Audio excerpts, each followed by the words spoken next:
The Return of Sherlock Holmes, 1905. Episode 5, The Adventure of the Priory School. Welcome back, fellow detectives. We've seen cases of forced marriage, coded threats, and elaborate conspiracies. But today's mystery takes us into the world of British aristocracy, where money and titles can corrupt even the most sacred bonds. Have you ever wondered what a desperate parent would do to win their child's love? What if I told you that sometimes the greatest danger to a child comes not from strangers, but from those who claim to love them most? Prepare yourself for a case where Holmes must navigate the treacherous politics of noble families while racing against time to save a kidnapped boy. Picture yourself at Baker Street on a stormy May evening in 1901. You're discussing a chemistry experiment with Holmes when suddenly the door bursts open without warning. A distinguished-looking man in his 60s staggers into the room, his face ashen, his breathing labored. Before anyone can speak, he collapses onto the floor in a dead faint. "Watson, your medical bag," Holmes commands as you both rush to the fallen man. Watson quickly administers smelling salts and brandy, and gradually, the stranger regains consciousness. As he sits up, you notice the quality of his clothing, the signet ring on his finger. This is clearly a man of substantial wealth and position. "Forgive me," he gasps, struggling to compose himself. "I am Dr. Thornycroft Huxtable, founder and principal of the Priory School in Holdernesse, one of the most prestigious preparatory schools in northern England. I've traveled directly from the North Country without rest because something terrible has happened." Holmes helps him to a chair. "Take your time, Dr. Huxtable. What has brought you to this state of collapse?" The headmaster's hands shake as he pulls out a telegram. 3 days ago, Lord Saltire, the 10-year-old son of the Duke of Holdernesse, vanished from his bedroom at the school. He's been kidnapped, Mr. Holmes, and we have no idea where he is or who took him. Think about this for a moment, detective. A child disappearing from one of England's most exclusive schools, the son of one of the wealthiest nobles in Britain. What kind of person would dare such a bold crime? What could they possibly hope to gain? Watson looks alarmed. "Have you contacted the police?" Dr. Huxtable nods wearily. "Of course.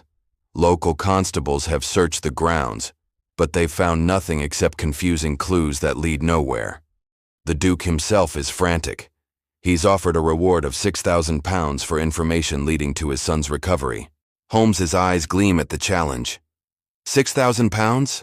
The Duke must be desperate indeed. Tell me everything about the night Lord Saltire disappeared, and leave out no detail, no matter how insignificant it may seem.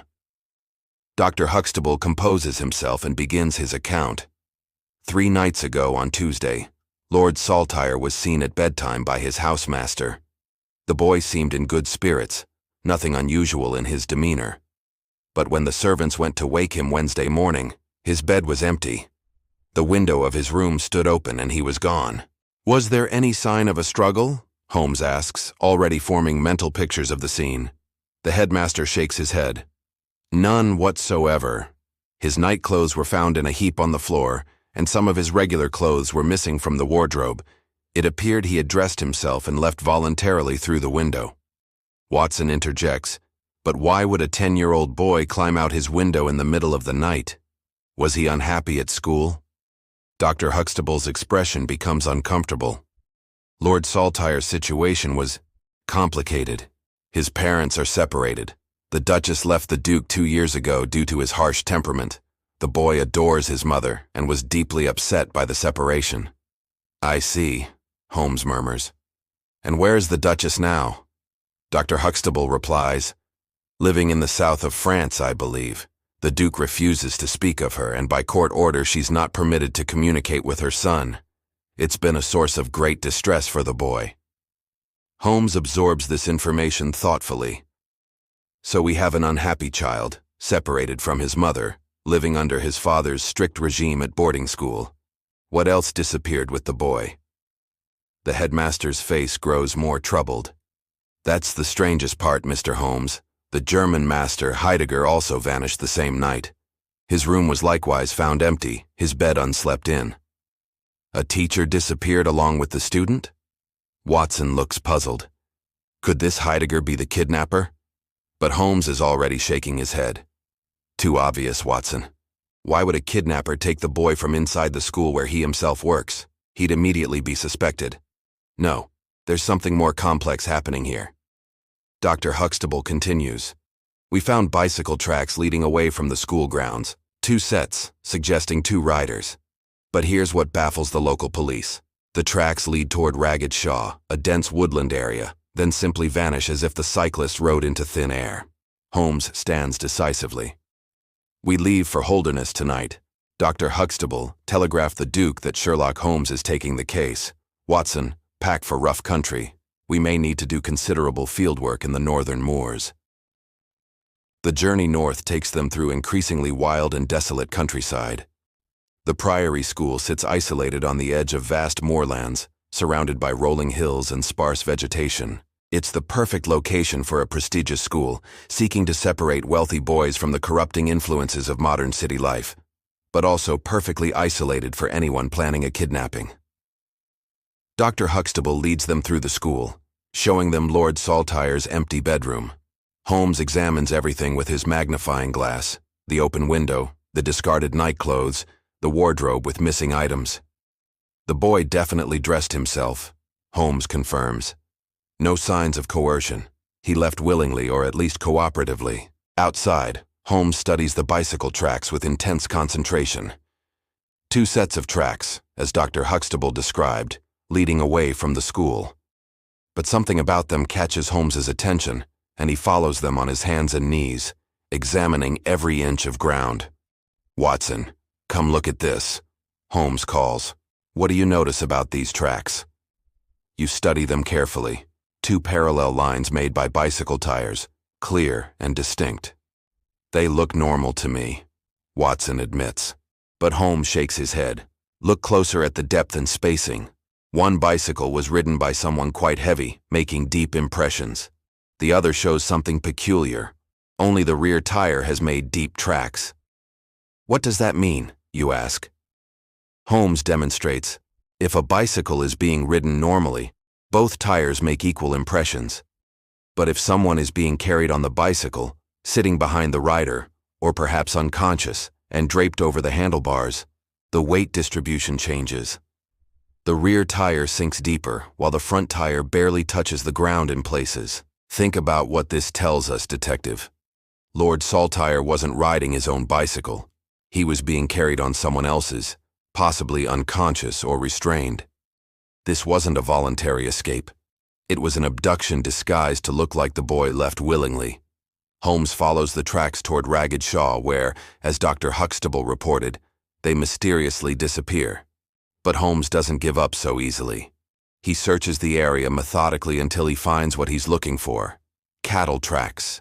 The bicycles didn't vanish, he explains. The riders switched to horses here. Someone had horses waiting, and they deliberately drove a herd of cattle over their tracks to obscure the trail. Clever, Watson admits. But surely we can still track horses. Holmes points to the maze of cattle tracks covering the area. Not when they're mixed with dozens of cattle. The kidnappers planned this carefully. They knew exactly how to cover their trail.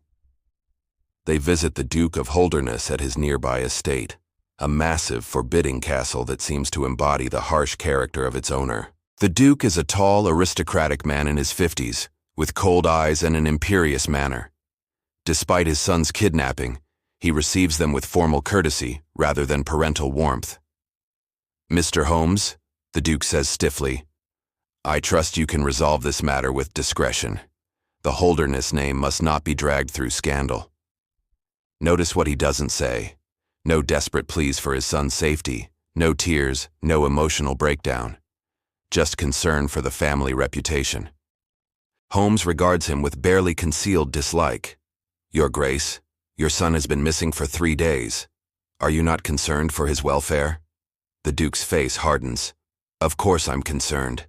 That's why I've offered a substantial reward, but I will not have the Holdernesse family subjected to public spectacle. Tell me about Lord Saltire's relationship with his mother, Holmes probes. The Duke's expression becomes thunderous. That woman has no relationship with my son. The court granted me full custody, and she is forbidden from contact. If she has orchestrated this kidnapping to see him. You believe the Duchess might be involved? Holmes interrupts. The Duke rises, ending the interview. I believe my former wife is capable of anything. Now, if you'll excuse me, I have estate matters to attend to. Find my son, Mr. Holmes, but do so quietly. As they leave the castle, Watson mutters, "What a cold man. His own son is missing, and he cares more about his reputation." Holmes looks thoughtful. Or perhaps he's hiding something. Did you notice how quickly he blamed the Duchess? Almost as if he wanted to direct our attention away from other possibilities? Holmes spends the next day searching the moors, following slim leads and questioning local residents. The breakthrough comes from an unexpected source, a visit to the nearby inn where they discover the body of the German master, Heidegger, hidden in a disused outbuilding. He's been dead for 3 days, killed by a crushing blow to the head. So Heidegger wasn't the kidnapper, Watson realizes. He was another victim. Holmes examines the body. Or perhaps a witness who saw too much. Someone killed him the same night Lord Saltire was taken. The question is, what did he see, and why did it cost him his life? Holmes finds traces of evidence on Heidegger's clothing, distinctive reddish clay found only in one part of the moor, near a place called Holdernesse Hall Farm. They ride there immediately and discover a ramshackle farmhouse occupied by a rough-looking man named Reuben Hayes, who runs a small inn for moorland travelers. Hayes is hostile and defensive when questioned. "I don't know nothing about no missing boy. Lots of people pass through here on their way across the moors." But Holmes spots something damning. Fresh bicycle tracks leading to the stables, and inside, 2 bicycles hidden under hay. "Your Grace's son was brought here," Holmes states flatly. "Where is he now?" Hayes pulls a knife, snarling, "You're trespassing on private property. Leave now or—" But the local police constable, whom Holmes had summoned, arrives with reinforcements, and Hayes is overpowered. Under interrogation, Hayes breaks down and confesses, but his story is shocking. "I was paid to take the boy and hide him," he admits, "but not by strangers. I was hired by someone from the Duke's own household. They brought the boy here, paid me to keep him safe and hidden, and said they'd collect him in a few days." "Who hired you?" Holmes demands. Hayes hesitates, clearly terrified. "I can't say. They'd kill me like they killed that German teacher who followed them here and saw too much." But Holmes is relentless. "Was it the Duchess? Someone working for her?" Hayes shakes his head violently. "No, it was someone close to the Duke. Someone with everything to lose if the truth came out." The final piece of the puzzle falls into place when Holmes discovers something extraordinary in the Duke's own stables. A horse with peculiar horseshoes, modified with special shoes that leave tracks matching those found near where the bicycle tracks ended. And hidden in the tack room, he finds Lord Saltire's missing clothing. Holmes confronts the Duke in his study, and the truth emerges like poison from a wound. "Your Grace, your son was not kidnapped by your former wife or by strangers. He was taken by your own illegitimate son, James Wilder, your secretary, who's been living under your roof for years." The Duke's aristocratic composure finally cracks. "How did you know?" Holmes's voice is cold with contempt. "The tracks, the access, the planning. It all required intimate knowledge of your household and the school. Only someone close to you could have arranged it, and when I investigated Mr. Wilder's background, I discovered he's your son from a relationship before your marriage. Wilder resented Lord Saltire," Holmes continues, "the legitimate heir who would inherit everything while he himself remained a bastard secretary with no claim to the title or fortune. He conspired with Hayes to kidnap the boy, intending to—" Holmes pauses. "What was the plan, Your Grace? Ransom? Or something more permanent?" The Duke collapses into his chair, aging 10 years in moments. "Wilder claimed he only wanted to frighten the boy, to make him run back to his mother in France, thus violating the custody arrangement and giving me grounds to permanently separate them. But I suspect his intentions were darker. If Lord Saltire disappeared permanently, Wilder might someday claim legitimacy and inheritance." "And you knew about this," Holmes accuses. "You discovered what your illegitimate son had done, and you've been protecting him." The Duke looks up with tortured eyes. Wilder is still my son. I couldn't send my own flesh and blood to the gallows. I thought I could manage the situation quietly, retrieve Lord Saltire, and send Wilder abroad, while allowing a murder charge to hang over an innocent German teacher, Holmes demands, while letting your legitimate son remain terrified in a criminal's custody. The Duke has no answer that could justify his choices. Lord Saltire is recovered from Hayes's farm, frightened but unharmed. James Wilder flees the country before he can be arrested, helped by his father's money and influence. Hayes is charged with kidnapping and murder, though his sentence is reduced for cooperation. The German master Heidegger receives a proper burial, and Dr. Huxtable's school's reputation is carefully protected from scandal. But the real victim, Holmes knows, is Lord Saltire himself. The boy returns to his father's cold custody, further traumatized by an ordeal orchestrated by his own half-brother and tacitly enabled by his father's misguided loyalty. £6,000, the Duke says, writing a check, as promised, for recovering my son. Holmes takes the check, but his voice is ice. Your Grace, I've solved your case, but I cannot respect how you've handled it. You chose to protect a criminal because he shared your blood, while your legitimate son suffered. That's not nobility. That's corruption of the worst kind. Back at Baker Street, Holmes and Watson reflect on the case. The aristocracy, Holmes says bitterly, believes their blood makes them better than common people. But this case proves that privilege without responsibility breeds monsters. The Duke created two sons, one legitimate but emotionally neglected, another illegitimate but given secret favor. Both boys suffered for their father's selfishness. At least we saved Lord Saltire, Watson offers. Holmes shakes his head sadly. Did we? We returned him to a father who cares more about family reputation than his son's well-being, to a castle where his half-brother plotted his death, to a life separated from the mother he loves. We solved the case, Watson, but I'm not certain we saved anyone. So tell me, Detective, did you guess that the kidnapper was the Duke's own illegitimate son?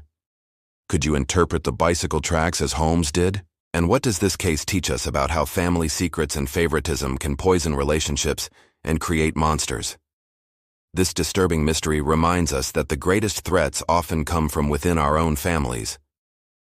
The Priory School, designed to protect and educate privileged children, couldn't protect Lord Saltire from the jealousy and violence of his own half-brother. Money and titles offer no shield against the darkness of human nature. It also shows us that sometimes solving the case isn't enough. Holmes found the boy, exposed the conspiracy, and brought the criminals to justice. But he couldn't fix the broken family dynamics that created the tragedy in the first place. Some mysteries, once solved, only reveal deeper problems that no detective can resolve. Join me next time as we investigate The Adventure of Black Peter, where Holmes must solve the brutal murder of a tyrannical sea captain found harpooned to his wall like a hunted whale.